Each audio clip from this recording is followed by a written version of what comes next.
नमस्कार दोस्तों। आज हम एक नया टॉपिक लेकर के फिर से आ गए हैं और आज का जो टॉपिक है वेरी वेरी इम्पोर्टेंट। आज मैं बात करने वाला हूँ अनुबंध अधिनियम। उसका आज मैं परिचय देने वाला हूँ, इंट्रोडक्शन देने वाला हूँ और इंडियन कॉन्ट्रैक्ट एक्ट। आज हम जब देखते हैं कि दिन प्रतिदिन हम अलग अलग कॉन्ट्रैक्ट कर रहे होते हैं, इट मीन्स सनराइज से लेके सन सेट तक हम इतने सारे अनुबंध करते हैं डेली बेसिस पर, दैनिक जीवन में। तो ये इंडियन कॉन्ट्रैक्ट एक्ट क्यों बनाया गया, कब बनाया गया और इसके क्या क्या हमें फ़ायदे मिल सकते हैं, इसी पर आज हम डिटेल में चर्चा करने वाले हैं। और एक परिचय, इंट्रोडक्शन। तो the contract act and introductions. अनुबंध अधिनियम जो है व्यापारिक संनियम की एक शाखा है। इट मीन्स बिजनेस में जितने भी लॉ हैं उसमें एक बिजनेस का लॉ, उसकी ब्रांच है इंडियन कॉन्ट्रैक्ट एक्ट। हमारा जो जीवन होता है वो सामान्य रूप से अनुबंध से प्रभावित होता है। हम दैनिक जीवन में अलग अलग तरह के अनुबंध करते हैं। अनुबंधों का जो कानून होता है, विधान होता है, प्रत्येक व्यक्ति को इफेक्ट करता है, प्रभावित करता है। और हमारे जीवन में प्रत्येक व्यक्ति अनुबंध करता ही रहता है।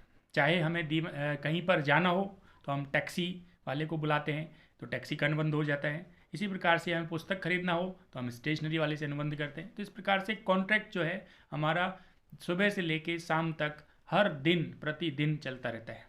तो यहाँ पर जब बिजनेस वर्ल्ड की बात करते हैं, व्यावसायिक जगत की बात करते हैं, तो ये अधिनियम बहुत ही महत्वपूर्ण स्थान ले लेता है, इंडियन कॉन्ट्रैक्ट एक्ट। क्योंकि इसके द्वारा व्यवसाय में होने वाले जो भी कॉन्ट्रैक्ट होते हैं, पक्षकारों के बीच जो अधिकार होते हैं, उनकी सुरक्षा को प्राप्त करने के लिए हम इंडियन कॉन्ट्रैक्ट एक्ट का सहारा लेते हैं।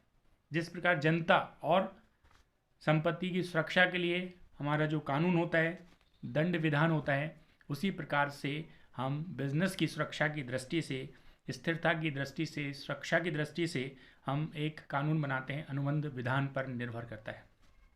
तो अनुबंध अधिनियम हमें यह विश्वास दिलाता है, अनुबंध अधिनियम को यह देखना होता है कि जो आशाएं हमें दिखाई गई हैं उनको वास्तव में पूरा किया जाएगा और जो वचन दिया गया उसको पूरा किया जाएगा। तो अनुबंध अधिनियम होता क्या है, इंडियन कॉन्ट्रैक्ट एक्ट होता क्या है? तो इंडियन कॉन्ट्रैक्ट एक्ट की जो शुरुआत हुई वो 1 सितंबर 1872 में हुई थी। तो 1872 में जब इंडियन कॉन्ट्रैक्ट एक्ट बना, उस समय इस अधिनियम में 266 सेक्शंस और 11 लेसन्स या शेड्यूल्स या अध्याय में विभाजित था।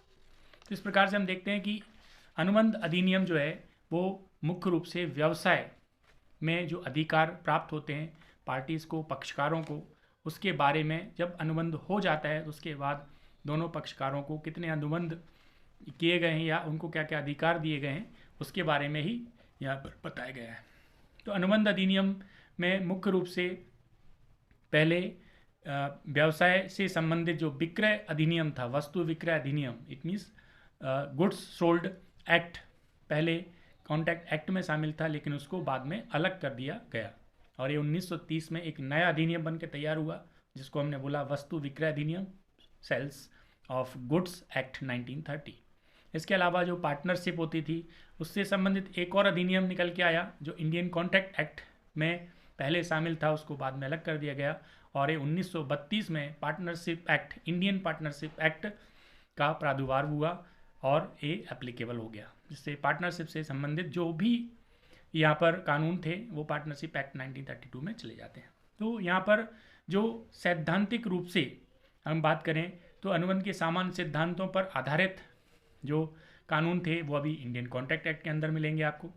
तो इस प्रकार से अनुबंध अधिनियम, इंडियन कॉन्ट्रैक्ट एक्ट की जब हम बात करते हैं तो 1872 1 सितंबर को ये एप्लीकेबल हुआ, except then Jammu and Kashmir. इस पर्टिकुलर अधिनियम की क्या विशेषताएं होंगी, क्या नेचर होगा, क्या कैरेक्टरिस्टिक्स होंगे, इसी पर आज हम आगे चर्चा करने वाले हैं। तो नंबर फर्स्ट इसका क्या होगा कि अधिनियम की जो प्रभावशीलता है, कब से लागू हुआ, कब से एप्लीकेबल हुआ। तो ये अधिनियम 1 सितंबर 1872 से लागू हुआ है। यह अधिनियम से पहले जो अनुबंध हुए हैं वो अधिनियम इस पर लागू नहीं होगा, क्योंकि अनुबंध बनने के पहले अगर कोई आपने कॉन्ट्रैक्ट किया है तो उसके जो भी प्रोविजंस होंगे वो उस अनुबंध पर लागू नहीं होंगे। लेकिन अनुबंध अगर कॉन्ट्रैक्ट एक्ट बनने के बाद हुआ है तो उस पर वो लागू हो सकते हैं। तो ये अनुबंध अधिनियम जो है, कॉन्ट्रैक्ट एक्ट है, वो 1 सितंबर 1872 से प्रभावशाली हुआ, लागू हुआ। दूसरी विशेषता की हम बात करें तो ये पूर्ण और सर्वांगीण नहीं है, मतलब ये हर प्रकार के बिजनेस पर ये लागू नहीं होता है, कुछ विशेष प्रकार के सैद्धांतिक बिजनेस पर ही लागू हो सकता है। तो सभी प्रकार के बिजनेस पर लागू नहीं होता है।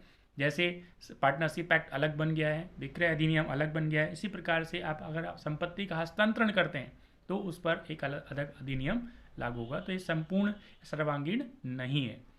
अनुबंध से उत्पन्न दायित्वों की व्याख्या।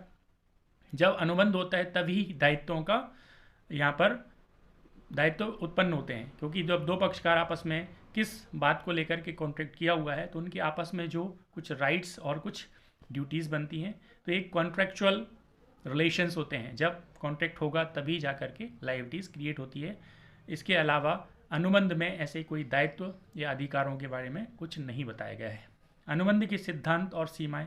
यहाँ पर जो लायबिलिटीज़ होती है अनुबंध अधिनियम के अंतर्गत, एक विशेषता यह है कि इसमें ऐसा कुछ अधिकारों के बारे में, दायित्वों के बारे में अलग से उल्लेख नहीं किया हुआ है।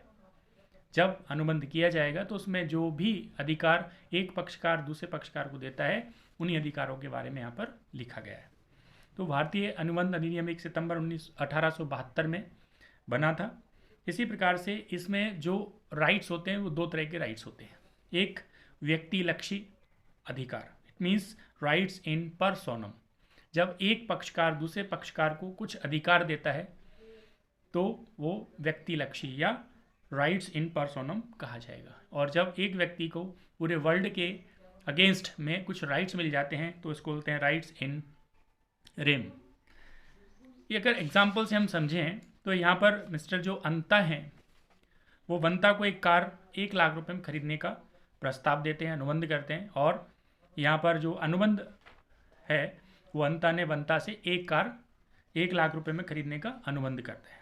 अगर 1 लाख रुपए लेने का अधिकार अंता को है और वंता को कार लेने का अधिकार होता है, तो अधिकार जब एक कार सेल हो जाती है तो यहाँ पर वंता से जो अंता ने कार ली है वो पूरी दुनिया के खिलाफ भी जा कर के एक अधिकार का प्रयोग कर सकता है, वो अपने कार को शांतिपूर्वक यूज़ कर सकता है।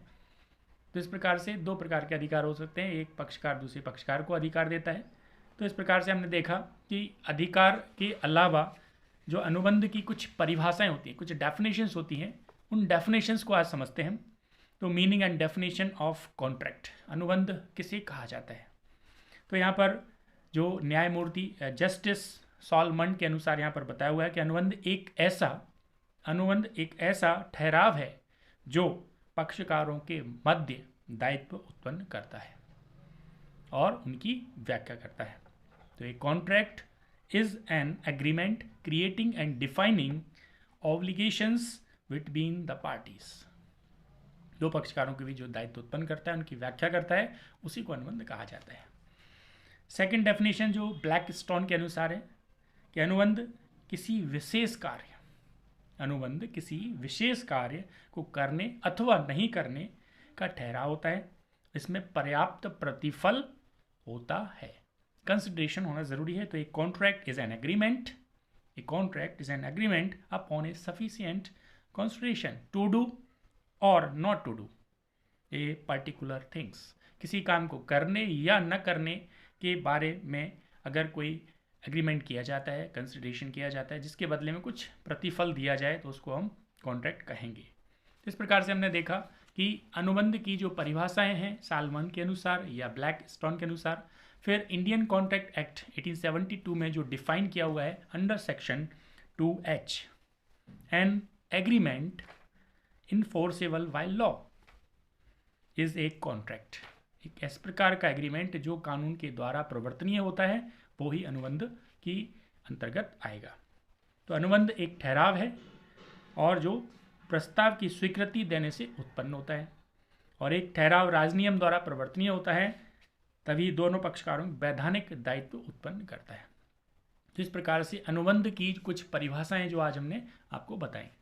तो ये हमारा लेक्चर फर्स्ट था, और इस लेक्चर में जो भी जानकारी आपको दी गई, बेसिक इंट्रोडक्शन आपको दिया गया है, और इसी प्रकार से आगे के लेक्चर्स भी आप प्राप्त करना चाहते हैं तो आप चैनल को सब्सक्राइब करें, लाइक करें, ज़्यादा से ज़्यादा लोगों में शेयर करें और बेल आइकन को प्रेस करना ना भूलें, जिससे कि नए वीडियो का नोटिफिकेशन आपको सबसे पहले मिल सके।